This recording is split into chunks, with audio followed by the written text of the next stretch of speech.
So you want to buy a house, your first house. It's really exciting. There's a lot to consider, okay? I'm Jenna with Team Brooks Real Estate, and I'm with Matt Shaw, Why mortgage? Y Mortgage. And here today, we're going to walk you through a little bit of a guide, okay? Because there's a lot to consider in terms of where you want to buy a house, how are you going to afford the house, who should you work with to buy the house and secure the house.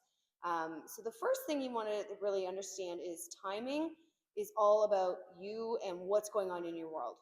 So a lot of times people will ask me, when is the best time to buy? Or Matt, what about these interest rates? What do we do? And they want to shop the interest rate. What do we talk about with playing the rate game? So I like to advise, a rate is a moment in time. Let's date the rate. Really, the more important thing is the actual purchase of the property. These are the things that you're going to have to live with, right? Rates change all the time. Going ahead and finding something that works for you. On the rate side of things, I think there's tons of options out there. But as far as houses and getting into the market, and you should base your timing on that. Yes, absolutely. So, number one, just know that the right time to buy is when you are ready. Okay. Number two is the pre approval side of things. So, of course, you can go into the bank, get some general ideas from that bank. You can go online and do the online calculator. But from a mortgage broker's perspective, how do you differentiate from those other kind of more generic? Yeah. So what Jenna was talking about is more along the lines of pre-qualification. And pre-qualification is great for like a tool, but I wouldn't really say that's the best way to go about if you're ready to actually dive into the housing market and start looking at properties. What you want to focus on there is a pre-approval. And the difference is with the pre-approval, it's a lot more accurate. We're going to go ahead and collect your mortgage doc or your income documents. We're going to collect, we're going to pull your credit. We're going to go ahead and do a deep dive into your finances and budget to make sure that we are getting you the most accurate numbers so that A, you're going to get qualified and approved when you actually have a house that you've submitted an offer on, as well as your financing moving forward is comfortable for you. You never want to be, 6 months down the road into your home ownership journey and saying like, wow, this payment is a lot. Yeah. Nobody wants to be house poor. No. No.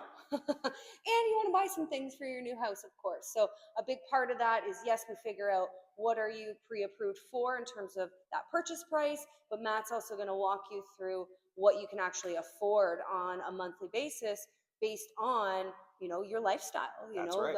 how often you want to travel, you want to eat out, those types of things. So it's really important to get a customized plan in place outside of those generic online calculators. Okay. So then the third step is finding a realtor. So when you go into, oh, I happen to be one. When you go into open houses, for example, I meet a lot of potential clients at open houses. And when you go into an open house and you meet with the listing agent, you have to remember that that realtor works for the seller. Okay, so their number one job is to protect the seller, to get the most amount of money for that specific house. A buyer's agent is someone to protect you. Okay, so when you are working with one realtor who has your best interest at heart, their job is to discover and disclose on your behalf to make sure that the house is a sound investment from a structural perspective. Matt's there to make sure that it's a sound investment from a financial perspective, and it's your job to fall in love with the house.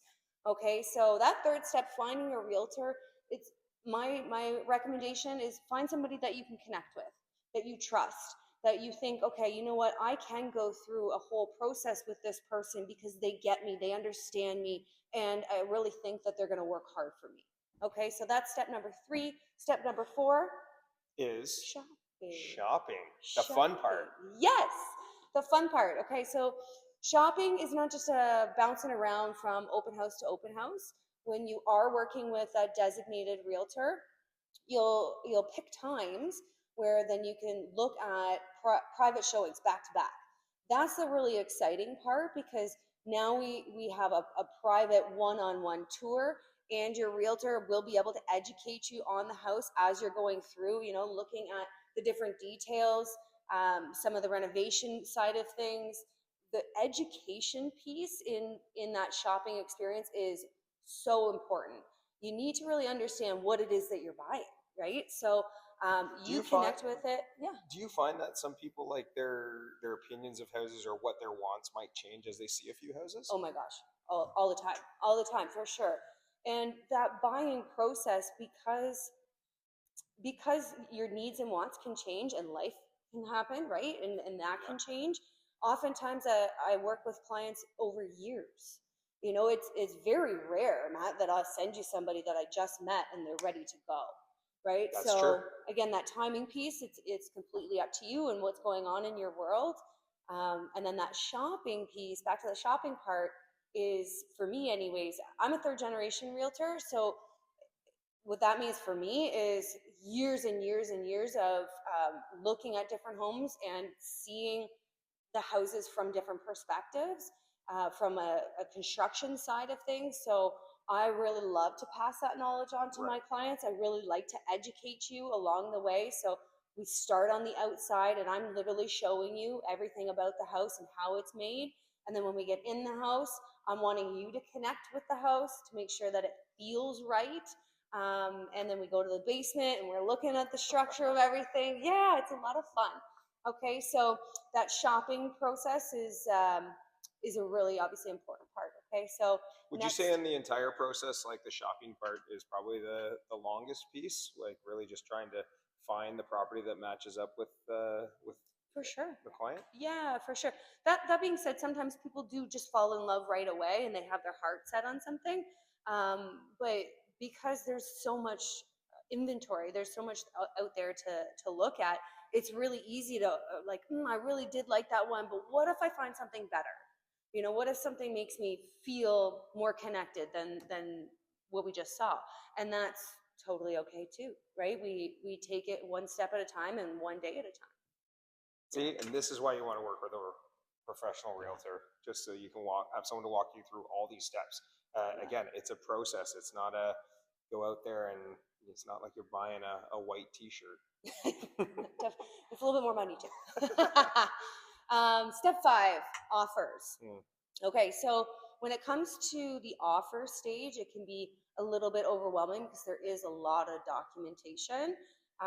So depending on the house, how long it's been on market, what the terms are that the seller is looking for, your realtor will should walk you through all of those details and sit down with you and make sure that you understand all the black and white of it, because there are conditions to consider. And this is part of your team, your real estate team. So your realtor, your mortgage professional, your lawyer, your home inspector, if you need any tradespeople, your home insurer, everybody's got to get on the same page to make sure that this is the best house for you. So that offer process, don't try not to get overwhelmed and just take it also one step at a time, and make sure that you understand everything very clearly before you sign off. Okay. And this is an education piece as well, because those conditions that you are advising your clients on are there to protect them ultimately. Is that Absolutely. correct? Yeah, absolutely. Yeah, and depending on the property, right? Like I typically say the big three, which would be financing, home inspection, and home insurance. But if you're looking at a rural property, those are going to be a bit different too. If you're looking at something with an agriculture component, so we've got some leased land. Like there's a lot of different properties out there, so it's really specific, and you want to make sure that your realtor covers all of the bases, knows everything about that property, knows where the permits are, if there are permits. If there's an open mortgage on it, Matt will find out, because that could change things for you too. So lots to know, and it is overwhelming, guys. So when you are feeling a little bit stressed out about it, just talk with your realtor. Just let them know that you are stressed out about it, and then they can slow things down for you and map it out so that way you feel comfortable moving forward, because first time purchase is something really special. Absolutely. So once you got that offer accepted, you're going to work with your mortgage professional. They're going to go ahead and get you your formal approval. And really, all the heavy lifting was done at the beginning with your Mm-hmm. pre-approval. But at this point, now that Mm-hmm. we have an actual physical property, we're going to go ahead and get your lender to give you formal approval and sign off on everything. Once we have everything wrapped up there as far as your approval, there may be a need for an appraisal, and any other maybe small outstanding documents that we need to satisfy and get everything firmed up. At that point, then you're going to go ahead within your conditioning period to be able to waive on your financing condition. And then in that timeline, you're also going ahead and satisfying any other conditions that Jenna might have put in the offer to kind of protect you. So, and then that would really button things up, and then we would have a firm purchase. Am I right? And then we can officially put the sold sign up, take your photo, get really excited. And then we have what's called your closing period. So once you have a firm offer, we've negotiated what's the best day for you guys to get your keys. And then so from the firm day to the closing period, there are certain things that you want to be aware of, like not spending a lot of money on your credit card because you don't want to ruin the credit application that you've done with Matt, those types of things. You've got walkthroughs. So in your offer, your realtor would have written in there how many walkthroughs you get before you get the keys. And then so there are certain things that we can look out for you in that walkthrough there to ensure that everything is in good working order. And of course the house is the same house that you bought, because it can happen where you think that you're buying certain things in a house, and then throughout that closing period the seller changes something. So there's lots of things to consider, but that's kind of like the hurry up and wait component, because you have to hurry up and just wait for that closing day. And then and I'd be working in the background, organizing with your lender for that we have your approval at, to go ahead and get all that information over to your lawyer. So your lawyer then would go ahead and be able to have all the documentation around your mortgage, so that they can prepare the file for that and reach out to you so that you know how much money to bring to the law office when you sign, so that you're all set to go for closing day. And that mortgage is important because you can't get home insurance without a mortgage. So we set up, we set up all of those service providers ahead of time, because when you come to pick up your keys, you'll have your home insurance set up, you'll have your utilities set up. Everything is done through the lawyer, other than those particular utilities and insurance. Okay, so I think that's about it. Congratulations. Congratulations. You just bought a house. Yeah, maybe not yet, but hopefully soon. If you have any questions, of course, we are here from you. I'm Jenna with Team Brooks. And I'm Matt Shaw with Y Mortgage. Take care, guys.